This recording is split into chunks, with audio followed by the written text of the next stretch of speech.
Olá pessoal, aqui começa a nossa terceira videoaula da disciplina de CFB. Bem, nós vimos nas últimas aulas a questão de como o nosso organismo ele está estruturado de uma forma bem complexa. Nós vimos na última aula a questão da complexidade, de como é a estrutura de uma célula, a composição, as suas funções de cada estrutura que dentro de uma célula. Então, nessa videoaula de hoje, nós vamos ver o segundo nível de complexidade. Nós vamos falar sobre os tecidos, esse segredo do equilíbrio que está no trabalho de uma grande equipe. Como essas células, elas juntas, elas conseguem formar esse conjunto e esse conjunto consegue trabalhar para organizar funções e serviços essenciais para um bom funcionamento do nosso organismo. Então, nessa videoaula de hoje, nós vamos falar sobre o tecido, suas funções e a sua composição, os tipos de células que compõem esse tecido. Mas, como na ciência, tem cada área específica que estuda determinada estrutura, composição, parte de um organismo. Então, na ciência, nós temos a histologia. A histologia, ela é a ciência que estuda os tecidos do corpo humano. Então, esses tecidos, eles são formados por grupos ou conjuntos de células que são especializados em realizar determinadas funções no organismo. Na histologia, essa complexidade dessa estruturação de um organismo era dada pela célula, que é a unidade fundamental do corpo. Aí vem os tecidos, que são associações de várias células semelhantes. E esses tecidos, eles vão dar origem a órgãos, que são a junção de vários tecidos que realizam uma determinada função. E esses órgãos vão dar origem a vários sistemas, que são a junção desses tecidos que vão realizar várias funções, que vão dar sustentabilidade, movimento, reações a um organismo. Com isso, os tecidos do nosso corpo eles podem ser classificados em tecido epitelial, tecido conjuntivo, tecido muscular e tecido nervoso. Nós vamos começar pelos tecidos epiteliais. Eles se caracterizam por serem constituídos por uma ou mais camadas de células revestidas externa ou internamente nas superfícies corporais. Ao apresentar uma camada de célula, esses tecidos epiteliais eles são chamados de tecidos simples. Quando apresentam duas ou mais camadas de células, são chamados de tecidos estratificados. Nos tecidos epiteliais, eles também apresentam algumas características, por exemplo, a ausência de espaço entre as células, a ausência de vascularização, que é a falta de circulação sanguínea, e a grande capacidade de renovação. Esses tecidos epiteliais, eles têm essa sua função principal, que é proteger o corpo contra a penetração de micro-organismos, substâncias químicas e agressões físicas. Bem, aqui na nossa imagem nós temos os exemplos desses tecidos epiteliais, tanto o simples como o estratificado. Bem, aqui na nossa coluna da esquerda, nós vamos ter os tecidos simples. Observem aqui a conformação das células desses tecidos. Ele é formado por uma única camada de célula, Não importa se a camada é mais grossa ou mais fina, mas é uma única camada de célula. Então, essas células aí do epitélio simples, elas vão formar as fossas nasais, a traqueia, os brônquios, os alvéolos pulmonares, o revestimento de vasos sanguíneos, túbulos renais, a parede do nosso estômago. Já o epitélio estratificado, ele já vai ser formado por mais de uma camada de célula.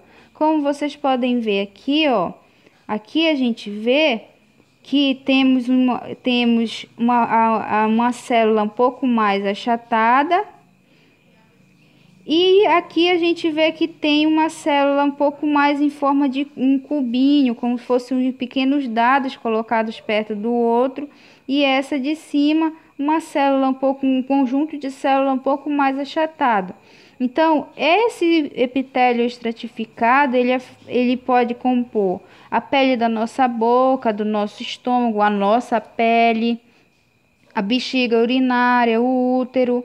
Então, esses tecidos epiteliais, eles são tecidos de revestimento. Por exemplo, a nossa pele. A nossa pele é um tecido epitelial. Ele é um tecido epitelial estratificado, porque ele tem uma camada externa, essa que a gente toca, e essa camada externa que a gente toca, ela é renovada todos os dias.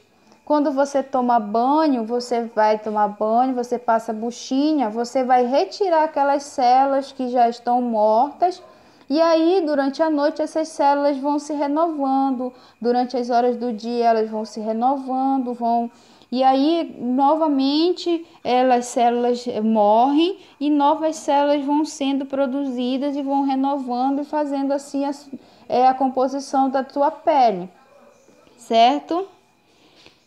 Nos tecidos epiteliais, ele é classificado de dois tipos. Nós temos o tecido epitelial de revestimento, que ele se encontra recobrindo o corpo externamente, como é a epiderme, que é a nossa pele, que é um tecido avascular, ou seja, ele não tem circulação sanguínea, e a córnea dos nossos olhos, que é um tecido epitelial de retina, a superfície interna dos órgãos ocos, como o nosso estômago, que forma a questão da vilosidade, né? Que eles têm tipo uns pelinhos que são responsáveis pela absorção dos nutrientes, dos alimentos que nós consumimos, o nosso ouvido, o nosso nariz, o nosso pulmão, a nossa boca, o útero, a bexiga e outras partes do nosso corpo são revestidos por esse tecido de revestimento.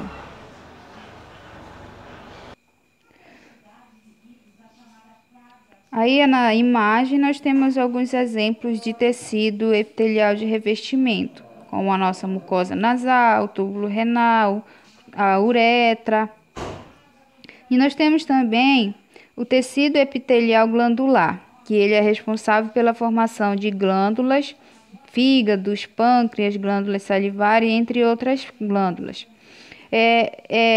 Existem algumas glândulas que elas secretam substâncias como o suor, para que o organismo possa regular a temperatura corporal por meio das glândulas exócrinas. Exócrinas significa que essas glândulas vão expelir substância para o lado de fora, para o lado externo.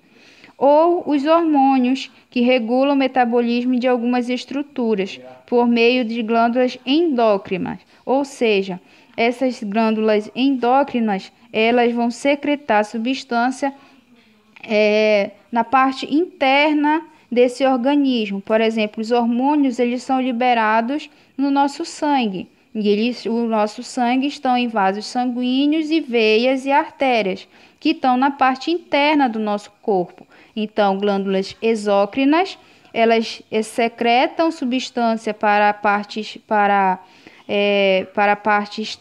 para a parte de fora, e as glândulas endócrinas elas vão secretar substância para a parte interna do nosso corpo. Existem glândulas também que exercem funções tanto exócrinas quanto endócrinas, e elas são chamadas de glândulas mistas ou anfícrinas.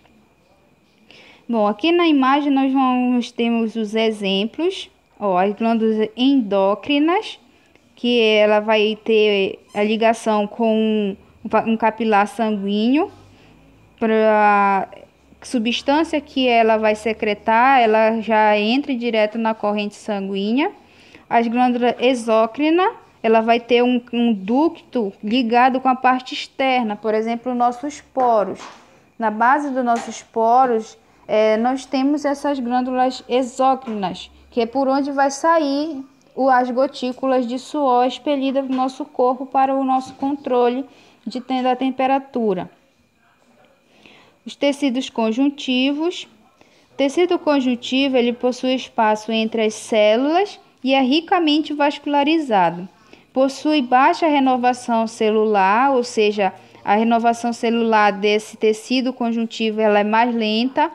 Esse material intersticial, por exemplo, as fibras de colágeno, elasticidade e reticulares, ela possui também um líquido intersticial, um local onde as células retiram seus nutrientes e depositam seus resíduos. Entre as suas várias funções, esse tecido possui uma importantíssima, que é unir e separar órgãos ao mesmo tempo. Abaixo de todo o tecido epitelial deve haver obrigatoriamente um tecido conjuntivo. Abaixo da nossa pele, que é um tecido epitelial, vai ter um tecido conjuntivo. Olha, observem aqui nessa imagem, de uma imagem histológica, nós temos a imagem aí, ó, essa parte mais rosa, ela é o tecido epitelial, é a pele, né, uma camada de pele, a parte externa, tem a parte interna desse tecido epitelial. E aqui nós vamos ter nessa parte mais rosa aqui, ó, o tecido conjuntivo. Nele abaixo, né, ele vai ter outro tipo de composição, outras formações de células, e ele vai ter essa função, por exemplo, de fazer a união ou a separação de algum órgão, certo? No tecido conjuntivo, também nós temos eles são classificados como tecido conjuntivo propriamente dito. Por que propriamente dito? Porque ele vai possuir a função de nutrir outros tecidos e preencher o espaço entre eles. Esse tecido ele é vascularizado, ou seja, ele tem circulação sanguínea e ele é classificado em tecido frouxo, que preenche os espaços dentro do corpo e serve de apoio para o tecido epitelial, né, esse preenchimento. Por exemplo, na nossa imagem, nós vamos ver um tecido epitelial frouxo, é esse aqui, que está entre a camada grossa da pele e a musculatura. Então, ele vai servir como um ponto de apoio para não, por exemplo, uma parte como o cotovelo não ter atrito. O tecido conjuntivo propriamente dito denso, rico em fibras e tem muita resistência. Esse tecido propriamente dito tenso são os tendões que interligam os músculos, que fazem a interligação, por exemplo, do nosso tornozelo, do nosso joelho, do nosso cotovelo, da junta do nosso braço. O reticular, que forma uma rede de sustentação que liga o tecido conjuntivo a outros tecidos. Por exemplo, aqui nós temos a junção do tecido propriamente dito denso, né, um nervo que está colado diretamente no osso, na parte óssea desse braço, dessa pessoa. Então, o reticular, ele faz essa função de sustentar e ligar um tecido a um outro tecido. Aqui na nossa imagem, ele está ligando um tecido muscular com um tecido ósseo. Nós vamos falar também sobre o tecido conjuntivo adiposo, que é um tipo de tecido conjuntivo frouxo localizado sobre a pele e compõe a medula óssea amarela. Seu tipo de célula é denominado de célula adiposa, chamada de adipócitos. Sua função é proteger os órgãos contra traumatismo, com reserva de energia, formação de camada de isolamento térmico para alguns animais. Por exemplo, os pinguins, os ursos polares, eles possuem uma camada extra desse tecido adiposo, que é um tecido formado de gordura, né? Aonde eles usam essa camada extra de tecido de gordura como uma manta térmica para um controle de temperatura onde eles vivem naquele ambiente extremo. Então, o tecido adiposo, né, o tecido conjuntivo adiposo, está falando propriamente de gordura, da parte da gordura, células de gordura do nosso corpo. O tecido ósseo, que é o tecido que compõe os nossos ossos, sua principal função é a movimentação e a sustentação do corpo, além de proteção para órgãos importantes como a nossa medula óssea por meio da medula espinal.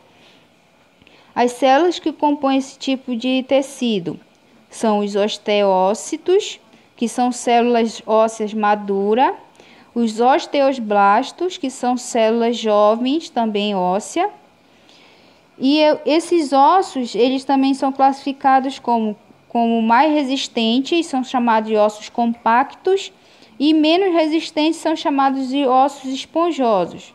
Como a gente vê aqui no nosso desenho, olha, o osso compacto e o osso esponjoso. No osso compacto, o osso compacto é aquele osso bem duro, bem rígido, bem resistente, por exemplo, como a cana do nosso braço, o fêmur, o osso da canela, o crânio, são ossos compactos, porque a concentração nessa formação desse osso não tem muitos espaços.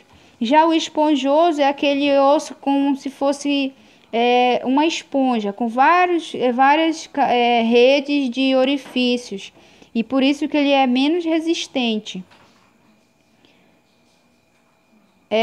O tecido cartilaginoso, que é rico em fibra de colágeno elástica, podendo ter firmeza, flexibilidade e sustentação em algumas partes do nosso corpo. Os tipos de células que são encontradas nesse tipo de tecido são os condrócitos, que são células de cartilagem madura, e os condoblastos, que são células jovens de cartilagem. Está errado o nome jovem aqui, desculpa. E aonde é que nós temos esse tecido cartilaginoso? É encontrado na nossa orelha, no nosso nariz, na parte superior de alguns ossos do nosso corpo, na traqueia, nos nossos brônquios. O tecido conjuntivo sanguíneo, ele é formado por uma parte fluida, o plasma e os elementos figurados. Mas quem são esses elementos figurados? Os elementos figurados são o plasma, as hemácias, as plaquetas e os leucócitos. Os elementos figurados são as hemácias, as plaquetas e os leucócitos. As hemácias, também chamadas de glóbulos vermelhos ou eritrócitos, sua principal função é transportar oxigênio pelo nosso corpo. Os glóbulos brancos ou euglócitos, sua função é proteger contra micro-organismos passíveis de causar doenças. É o nosso exército de defesa. Lembra que na última aula nós falamos lá do sistema imunológico? Vamos falar sobre o sistema imunológico e nós vamos ver sobre esse tipo de célula, como eles agem em forma de defesa para o nosso corpo. Então, esses leucócitos, eles podem ser chamados de granulócitos, que recebe esse nome devido à presença de grânulos no seu citoplasma, e ele é classificado como neutrófilo, basilófilo e eosinófilo. Esses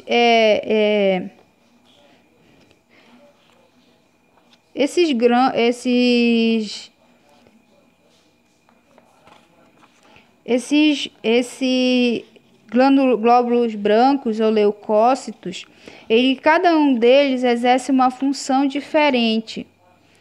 E essa função ela é dada de acordo com o tipo de glóbulo. Então, os granulócitos, como o eosinófilo, ele vai ter a função de proteger o nosso corpo contra processos de alergia, combate a parasitas, como alguns tipos de vermes. Os basilófilos, eles vão ser responsáveis por produzir substâncias como substâncias para fazer a passagem dessas células de defesa do sangue para o nosso tecido, como a histamina e a heparina, que a heparina ela vai evitar a coagulação sanguínea. Os neutrófilos, eles vão ter a função de fagocitar e destruir micro-organismos, como algumas bactérias e algum outro corpo estranho que entrar no nosso corpo. Aí nós vamos ter os agranulócitos, que o nome deles se deve à ausência dos grânulos, e eles são classificados como linfócitos T e B e os monócitos. Os linfócitos T e B, eles são os soldadinhos, frente de guerra para a defesa do nosso organismo. Eles vão fazer essa questão dessa regulação dessas proteínas que são chamadas de anticorpos. E os monócitos, eles vão dar origem àqueles macrófitos que vão ser células especializadas em fagocitose. O que é a fagocitose? É quando ela faz a captura desse corpo estranho, seja um vírus, seja uma bactéria ou até mesmo algo que entrou no teu corpo, que não foi reconhecido pelas células de defesa. Então ele vai capturar, ele vai pegar e vai prender e vai levar esse corpo estranho para as células de defesa, que são os linfócitos. E as plaquetas, que são importantes agentes contra hemorragias, porque favorecem a coagulação sanguínea. O que vai ser essa coagulação sanguínea? A coagulação sanguínea, ela vai ocorrer quando acontecer uma obstrução ou até a lesão de um vaso sanguíneo ou de um tecido do teu corpo que tenha a presença de um vaso sanguíneo. Então, essa coagulação, ela vai ser vai ocorrer como se fosse um emaranhado de plaquetas e hemácias que vão fazer como se fazem tipo um tampão no lugar aonde que ocorreu essa obstrução. E é isso que é uma coagulação sanguínea. O tecido muscular, que é responsável pela movimentação do batimento cardíaco, pela pulsação das artérias e pelo impulsionamento do alimento pelo tubo digestivo. As células que compõem esse tecido são chamadas de fibras musculares ou miócitos. Os tipos de tecidos muscular. Nós vamos ter o muscular estriado esquelético, popularmente chamado de carne, aquilo que que reveste o nosso corpo do pé à cabeça. É o tecido que está vinculado ao esqueleto e favorece a nossa movimentação e sustentação. O tecido muscular estriado cardíaco, encontrado apenas no nosso coração, tem ação rápida e involuntária e possui as suas fibras alongadas com vários núcleos. Quando ele fala fibras alongadas, ele está falando da célula que compõe esse tecido do nosso coração, do tecido muscular do nosso coração. Então, as células do tecido muscular cardíaco, elas são células alongadas que vão ter vários núcleos. E o tecido muscular liso, ele já vai ter uma ação mais lenta e involuntária, sendo encontrado em órgãos como o útero e o estômago, possui fibras ou células alongadas com apenas um núcleo.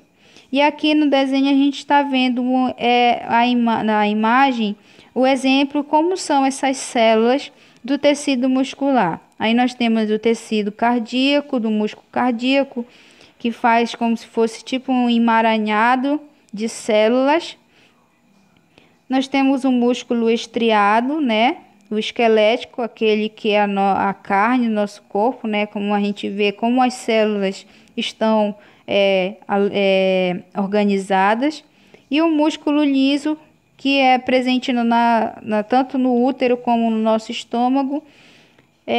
Como é a forma das células, das fibras, né? São todas alongadas, mas só tem um núcleo. Já na célula do coração, ela também é alongada, mas tem vários núcleos. Tecido nervoso é o mecanismo de ação e reação ao sistema nervoso, que vai transmitir esse estímulo do ambiente e do corpo ao cérebro. Tecido nervoso é formada por células de alto grau de especialização, que são chamados os neurônios. A estrutura de um neurônio tem os dendritos, que tem a função de receber o estímulo do ambiente ou de outras células e conduzi-los para o corpo celular, que é o centro da célula onde se localiza o núcleo. E os axônios, que é uma espécie de cauda que vai receber esses impulsos do corpo celular e transmitir para outras células. Bem, aqui nós vemos a estrutura de uma célula que forma o tecido nervoso, que é o neurônio. Nós vemos que ele tem aqui os dendritos, que são como se fossem esses cabelos, o corpo celular, e o restante todo aqui é o axônio, que é onde vai ocorrer a transmissão desse impulso nervoso, levando essa informação para outras células e até chegar no cérebro. E aqui é uma imagem ilustrativa de como os impulsos elétricos chegam e são transmitidos de um neurônio para outro. Então, pessoal, agora é hora de praticar por meio da atividade que vai ser passada para vocês. Até a próxima aula.